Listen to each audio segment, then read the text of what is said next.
Drive Time 91.3. Always on the cutting edge.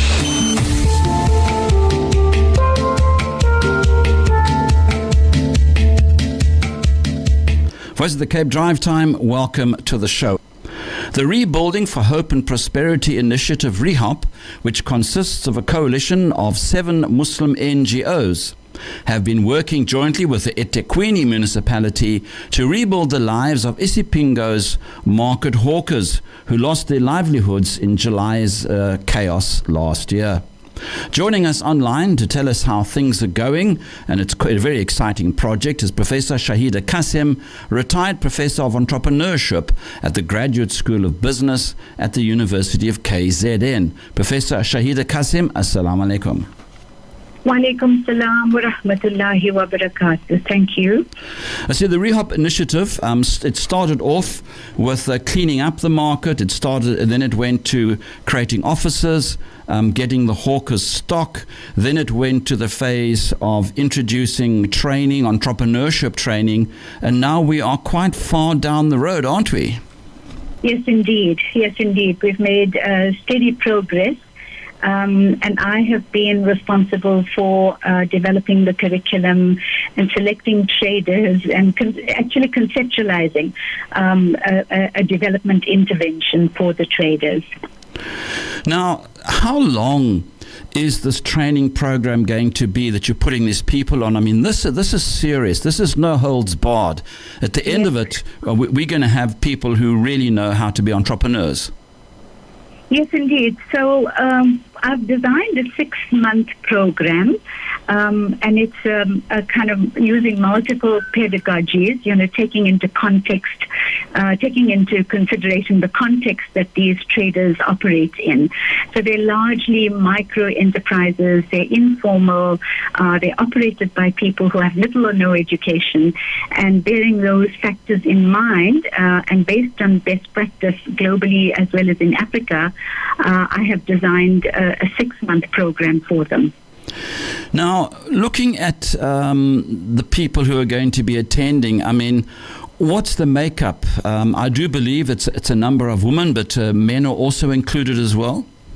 Yes, indeed. So you will remember that we had 38 beneficiaries in the second round. So they were 38 people who benefited from inventory handouts in a previous round. And so I've designed a program where I've selected 15 traders that show potential and have the readiness to learn. And so these 15 will go into what is called a micro enterprise development program, and the other 23 odd will go into what I'm calling a maintenance program. So my focus at present is the micro enterprise development program. We've selected 15 individuals. Indeed, there are 11 females, but there are 4 males. I think you will know that informal trading activity is dominated by women, but it's interesting that they are men. They tend to be slightly older, so we have, a larger proportion of them falling into the 30 to 50-year-old categories. And they're trading anything from 4 years to 54 years. Wow. So we have a very diverse set of people trading largely in fruit and vegetable, but some of them doing some interesting things like selling fast foods, selling uniforms, cultural goods, etc. So the makeup of the 15 is quite diverse and very interesting. I'm sure it is. And what sort of skill sets will these people be learning to may ensure that they can be independent? And obviously, I'm sure you're hoping that they will be able to pass their skills on to others. Yes, indeed. So let me just tell you that the objective is really to create resilience in them. Because, what happens with these informal traders are that they're very vulnerable. And any shock will just send them completely haywire, like we saw with the July unrest. So the idea is to create resilience in them and to help them to develop along the progress continuum. So I don't think that within 6 months we're going to see them as big employers, but we're certainly going to see far more resilient enterprises with a lot of innovation that comes through within what they're doing. So in terms of the skills, I've designed a curriculum that focuses firstly on the individual. Who am I? Why am I on this journey? What are my dreams and aspirations? Develop some personal mastery in them, and then go on to equip them with some of the basics of business. So the first, for example, would be in record keeping and some financial literacy to get them to understand what it means to make a profit and what is cash flow, how do they manage their operations, and then how do they reinvest some of that money into the enterprise, either to grow it or to branch out into something quite different.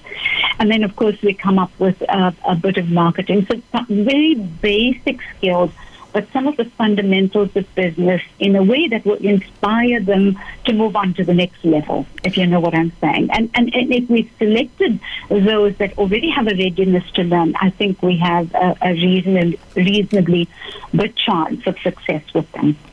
Of course, and I think the term life-changing comes into the equation here, doesn't it?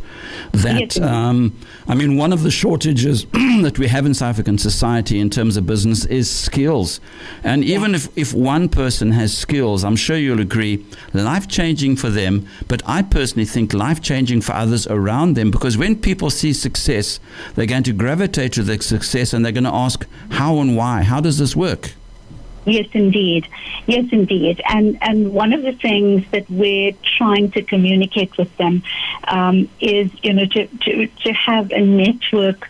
So I'm describing them as change makers, yes. because they're going to be equipped with the skills. They will pass on these skills, and their concern will be for their wider community of traders, but also for their geographic location, for the community within the location they come from.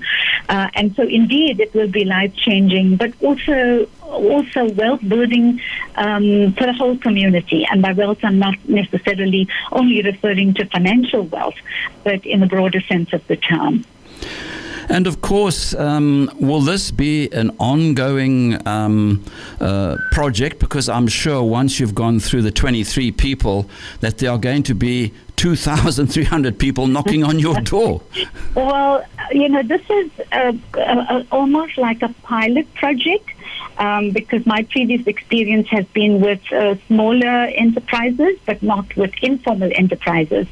And so I've designed this as a pilot, a 6-month pilot.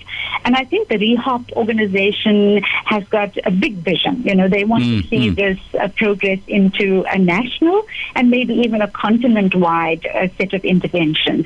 And so hopefully, we learn from this one. But before the 6 months, I'm happy to start contemplating launching perhaps in other cities or perhaps in other locations within eThekwini, and perhaps even across the country and maybe even across the continent.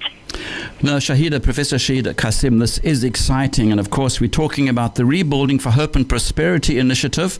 It consists of a coalition of 7 Muslim NGOs, including the Manara Chamber of Commerce, OCAF South Africa, and many others who've all put their hands up, working together to re-energize and to ensure that eThekwini municipality is also on board to rebuild the lives of Isipingo's market hawkers. Lost their livelihoods in KZN last year, but of course, as Professor Cassim has said, this is a project with a vision, and inshallah it will soon be nationwide. Professor Shahida Cassim, retired Professor of Entrepreneurship at the Graduate School of Business, UKZN.